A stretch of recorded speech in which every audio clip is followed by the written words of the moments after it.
तो आइए बात करते हैं कि सबसे पहले इंपॉर्टेंट चैप्टर्स कौन कौन से हैं जो आपको डेफिनेटली पढ़ना है और अच्छे से प्रिपेयर करना है अगर आपको अच्छी रैंक लानी है आईआईटी में।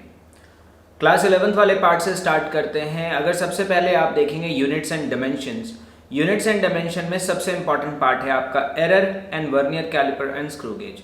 आपको इन टॉपिक्स में से एक क्वेश्चन आईआईटी में डेफिनेटली मिलेगा और ये जो क्वेश्चन होते हैं ये बुकिश नॉलेज के क्वेश्चन नहीं होते, ये एप्लीकेशन बेस्ड होते हैं। तो इस टॉपिक को पढ़ने से पहले आपको इस बात का ध्यान रखना है कि आप कंसेप्ट को समझ के पढ़िए। प्रीवियस ईयर क्वेश्चंस जरूर कीजिए, प्रीवियस ईयर क्वेश्चन से ही कंसेप्ट आपका क्लियर होगा। सेकेंड चैप्टर की अगर हम बात करें, यूनिट्स एंड डायमेंशंस के बाद काइनेमेटिक्स वगैरह जो आते हैं उसमें आपको ग्राफ्स पता होना चाहिए। बेसिक इंटीग्रेशन डिफरेंशिएशन अगर आपको आता है तो उसके क्वेश्चंस बन जाएंगे। जनरली उस चैप्टर से क्वेश्चन आईआईटी एडवांस जैसे पेपर में नहीं आता, मेंस में भी नहीं आता। अगर आता भी है तो वो कैलकुलस की नॉलेज से सॉल्व हो जाता है। फिर आते हैं हम मैकेनिक्स पे, वेक्टर्स वाले पार्ट पे। वेक्टर्स बहुत इंपॉर्टेंट चैप्टर है, you should focus too much on that. Reason क्या है कि वेक्टर्स 11 12 के सारे चैप्टर्स में यूज होगा। अगर वेक्टर्स में कहीं आपको कंफ्यूजन है तो वो आगे प्रोपागेट कर जाएगा। मैकेनिक्स में Newton's law of friction, circular, ये सब इंटर रिलेटेड चैप्टर्स हैं। इसको हमेशा ऑर्डर में पढ़िए, अगर ऑर्डर में नहीं पढ़ेंगे तो प्रॉब्लम में आएंगे। वर्क पावर एनर्जी बहुत इंपॉर्टेंट कंसेप्ट है, कंसेप्ट उसमें समझ के पढ़िए, वैरायटी ऑफ क्वेश्चंस कीजिए क्योंकि वो भी हर चैप्टर में यूज होने वाला है। कंजर्वेशन ऑफ मोमेंटम, देखिए अगर आपको फोर्स डायग्राम्स बनाने आते हैं, एफबीडीज बनाने आते हैं, कंजर्वेशन ऑफ मोमेंटम लगाना अच्छे से आता है और कंजर्वेशन ऑफ एनर्जी लगाना अच्छे से आता है तो आप मैकेनिक्स के किसी भी क्वेश्चन को कर सकते हैं।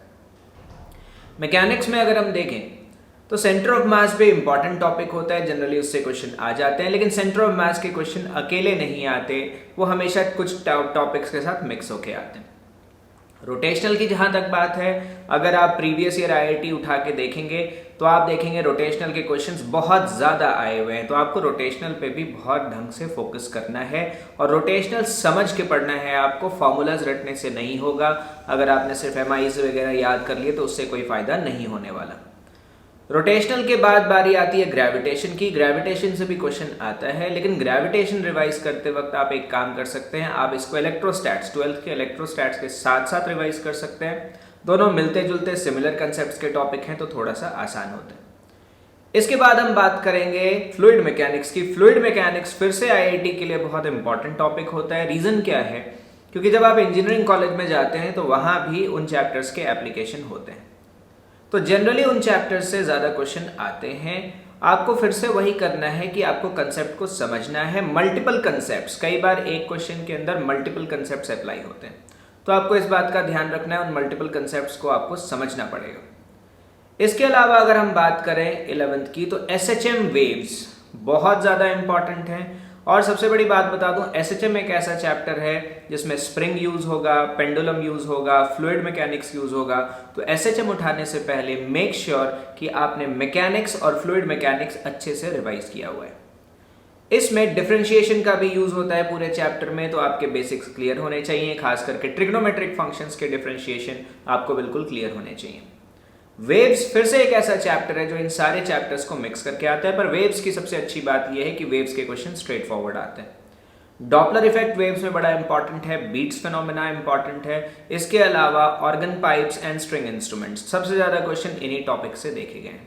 I will come to one more chapter, that is heat and thermodynamics. Heat and thermodynamics से भी बहुत सारे क्वेश्चन आते हैं और हीट एंड थर्मोडायनामिक्स एक ऐसा है जिसमें से आपको डायरेक्ट स्कोरिंग भी हो सकती है। लेकिन इसमें एक टॉपिक आता है हीट एंड थर्मोडायनामिक्स में, हीट ट्रांसफर। अगर आप हीट ट्रांसफर की बात करते हैं तो हीट ट्रांसफर जनरली बच्चे ऐसा टॉपिक है जिसके अंदर क्वेश्चन कॉम्प्लेक्स कैलकुलेशन वाले आते हैं। मैं ये नहीं कह रहा है क्वेश्चन कॉम्प्लेक्स आता है, कैलकुलेशन कॉम्प्लेक्स आता है, तो आपकी कैलकुलेशन स्पीड भी अच्छी होनी चाहिए। अगर आपकी कैलकुलेशन स्पीड अच्छी है तो मुझे नहीं लगता कि 11th के पार्ट में कोई भी आपको दिक्कत आएगी। एक बात और समझिए, फिजिक्स जो है it's not a single chapter का कॉम्बिनेशन नहीं है, ये सारे के सारे आप समझ लीजिए बहुत बड़ा सा चैप्टर ही है। मैकेनिक्स में ये पूरा का पूरा एक चैप्टर है एक तरह से। First chapter leads to second, second leads to third, third leads to fourth. एक भी अगर आपका बीच में मिस होता है, कमजोर रहता है तो दिक्कत आगे आएगी। 11th को स्ट्रॉन्ग करिए अगर आपको अच्छी रैंक लानी है। रही बात 12th की, जैसे ही आप 12th में जाएंगे पहला यूनिट आपको मिलेगा इलेक्ट्रोस्टैटिक्स। इलेक्ट्रोस्टैटिक्स में एसएचएम यूज होता है, न्यूटन्स लॉज यूज होता है, फ्रिक्शन यूज होता है, वर्क पावर यूज होता है, कंजर्वेशन ऑफ मोमेंटम यूज होता है, यहाँ तक कि ग्रेविटेशन के मिलते जुलते कंसेप्ट यूज होते हैं। तो इलेक्ट्रोस्टैट्स पढ़ने से पहले इस बात का ध्यान रखिए कि आपने अपने 11th को अच्छे से रिवाइज किया है। उसके बाद आपका चैप्टर आता है बच्चे करंट इलेक्ट्रिसिटी। क्लास 10th में इलेक्ट्रिसिटी जो था ये उसी का एक्सटेंशन पार्ट है, थोड़ा डेप्थ में है। इसमें आपको किस बात पे ध्यान देना है? आपको ध्यान देना है डिवाइसेस पे। जो डिवाइसेस हैं इलेक्ट्रिकल सर्किट्स के अंदर, वो डिवाइसेस सबसे ज़्यादा इंपॉर्टेंट होते हैं। ज़्यादातर आईआईटी के क्वेश्चंस उसी से आते हैं। बाकी एक बात बता दूं, ये हार्ड फास्ट रूल्स नहीं है, वो कुछ भी पूछ सकते हैं, आपको सब पढ़ के जाना है, आपको सिर्फ सेलेक्टिव स्टडी नहीं करनी। इलेक्ट्रोमैग्नेटिज्म इसके बाद की यूनिट है। इलेक्ट्रोमैग्नेटिज्म जो है उसके अंदर कई सारे चैप्टर हैं, motion of charges, magnetic effects of current, EMI, AC and EM waves. EM waves IIT advance के सिलेबस में आपका नहीं है, लेकिन इसके अलावा जो चैप्टर्स हैं खास करके ईएमआई बहुत इंपॉर्टेंट टॉपिक है। इलेक्ट्रोमैग्नेट की इंडक्शन, काफी अच्छे लेवल के क्वेश्चंस इससे आते हैं, और इसमें इसलिए भी अच्छे आते हैं क्योंकि ये भी पिछले चैप्टर्स से लिंक्ड होता है। अगर आपके पिछले चैप्टर्स के कंसेप्ट क्लियर हैं तो आपको ईएमआई में कोई दिक्कत नहीं आएगी। Now comes optics. ऑप्टिक्स में रे ऑप्टिक्स, वेव ऑप्टिक्स दोनों पार्ट हैं। रे ऑप्टिक्स के क्वेश्चन सिंपल आते हैं, इजी आते हैं, डायरेक्ट आते हैं। वेव ऑप्टिक्स में जहां तक बात करें, वेव ऑप्टिक्स में क्वेश्चन काफी घुमा फिरा के पूछे जा सकते हैं, टफ पूछे जा सकते हैं, लेकिन कंसेप्चुअल क्लैरिटी अगर है तो सॉल्व हो जाता है। मॉडर्न फिजिक्स की बात अगर हम करें, जो कि लास्ट यूनिट होगा आपकी क्लास 12th का, तो मॉडर्न फिजिक्स के अंदर सबसे बड़ी बात यह है बच्चे, स्ट्रेट फॉरवर्ड क्वेश्चन आते हैं, सीधे सीधे क्वेश्चन आएंगे, और क्वेश्चन आएंगे जरूर, इस बात को मैं बता दूं। आप मॉडर्न फिजिक्स को छोड़ नहीं सकते। मॉडर्न फिजिक्स का ड्रॉबैक क्या है? मॉडर्न फिजिक्स का ड्रॉबैक ये है कि फॉर्मूलाज बहुत सारे हैं, हर चैप्टर का फॉर्मूला अलग अलग है। You can not apply the formulas of first chapter in second chapter. Mechanics में ऐसा नहीं होता। मैकेनिक्स इंटरलिंक्ड है, ठीक है, इलेक्ट्रोमैग्नेटिज्म इंटरलिंक्ड है, लेकिन जब हम बात करेंगे किसकी, when we talk about modern physics में चैप्टर इंटरलिंक्ड नहीं है, और वहां आपको फॉर्मूलाज याद रखने पड़ते हैं, कंसेप्ट याद रखना पड़ता है, तब जाके वो बनता है। ये तो हो गया कि चैप्टर्स में कौन से चैप्टर्स पे ध्यान देना है। इनफैक्ट आपको एक बात बता दूं, जब आप एग्जाम के बिल्कुल नजदीक आ जाते हैं, फॉर एग्जाम्पल आपके पास सिर्फ 3 महीने बचे हैं, तो आपको जो 11 के मेन चैप्टर्स जिन पे ध्यान देना है, they are thermodynamics, rotational, SHM waves, work power energy, इन सब टॉपिक्स पे आपको थोड़ा खास ध्यान देना है। 12th की जब हम बात करेंगे तो 12th के चैप्टर में आपको electromagnetism, modern physics, wave optics, last में इन टॉपिक्स पे थोड़ा ज्यादा ध्यान देना है, इनसे क्वेश्चन ज्यादा आते हैं। अब ये तो बता दिया कि आपको पढ़ना क्या है, अब सवाल है कहां से पढ़ना है। सबसे पहली बात, मैं अपने ज्यादातर वीडियोस में ये बात कहता हूं, फिर से आपसे कहना चाहूंगा, do not solve many books. जितने ज्यादा बुक्स आप बनाएंगे उतनी ज्यादा कंफ्यूजन होगी। आपको मैं एक बात बताता हूं, आईआईटी क्लियर करने से पहले आपको समझना पड़ेगा कि आईआईटी एग्जाम एग्जैक्टली क्या चाहता है आपसे। They want engineers, they want thinkers, they want ऐसे टेक्निकल माइंड होने चाहिए जो किसी प्रॉब्लम को समझ के सॉल्व कर सके। तो आईआईटी में बुक से क्वेश्चन नहीं आता, कंसेप्ट से क्वेश्चन आता है।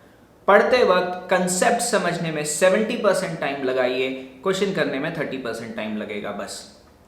अगर आपके कंसेप्ट क्लियर नहीं है तो आप चाहे 10,000 क्वेश्चन बना लीजिए, you won't be able to clear IIT, that's for sure. अगर आपको कंसेप्चुअल क्लैरिटी में दिक्कत आ रही है, revise the chapter more and more, समझिए, सॉल्व एग्जांपल्स को देखिए, और आईआईटी के लिए सबसे इंपॉर्टेंट रिसोर्स है आईआईटी प्रीवियस ईयर क्वेश्चंस।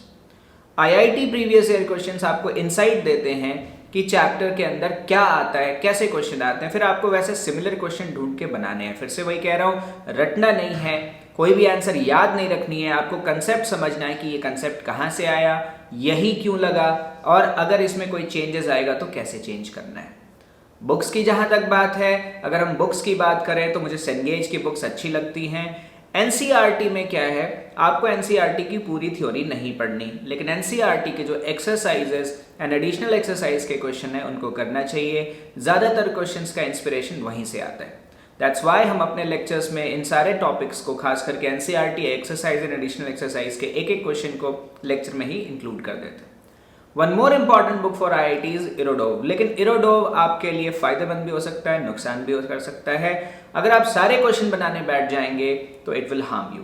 क्यों? क्योंकि बहुत सारे क्वेश्चन इररेलेवेंट हैं, बहुत टफ हैं, आउट ऑफ द कंटेक्स्ट हैं, तो वो आपका कोई फायदा नहीं करता। करना क्या है, अगर आपको इरडोप बनानी है, आस्क योर टीचर, मार्क करने के लिए कहिए, वो क्वेश्चंस मार्क कर देंगे, उसके हिसाब से आप उसके आंसर्स बना सकते हैं। प्रैक्टिस करना है आपको, बहुत ज़्यादा अच्छे से पढ़ना है। प्लस एक बात और बता दूं, मॉडर्न फिजिक्स के लिए H.C. Verma is a very good book. H.C. Verma से आप मॉडर्न फिजिक्स बनाइए। वेव्स के लिए H.C. Verma is a very good book. In 2 chapters के लिए तो मैं डेफिनेटली रेकमेंड करूंगा। इवन EMI एंड मैग्नेटिज्म के लिए भी इट्स अ गुड बुक। इलेक्ट्रोस्टैट्स के लिए नॉट सो गुड। मैकेनिक्स के बेसिक कंसेप्ट क्लियर करने के लिए तो इट्स गुड, लेकिन क्वेश्चंस का नंबर कम है। तो आप सेंगेज बना सकते हैं, या आप अगर किसी इंस्टीट्यूट का पैकेज बना रहे हैं आप वो भी बना सकते हैं, लेकिन पूरा बनाइए, 2 से 3 बार बनाइए। और सबसे इंपॉर्टेंट चीज़ है आपकी स्पीड मैनेजमेंट। अगर आप 1 घंटे में वो सारे क्वेश्चन नहीं कर पाते, देखिए घर में आपको टाइम बाउंड प्रैक्टिस करना है। आप 1 घंटे का पेपर घर में अगर 55 मिनट्स में सॉल्व कर रहे हैं, तब जाके पेपर वहाँ जाके एग्जाम में आपसे पूरा सॉल्व होगा। सॉल्व करते वक्त आंसर मत देखिए, जब तक पूरा सॉल्व नहीं कर दिया सिर्फ तभी आंसर देखिए। हर बार आंसर देखने से आपकी स्पीड और रिदम दोनों बिगड़ती है। बैठने की आदत डालिए, जब आप चैप्टर को लेके बैठें उसको प्रॉपरली रिवाइज करें और उसके बाद उसके क्वेश्चन अटेम्प्ट करें।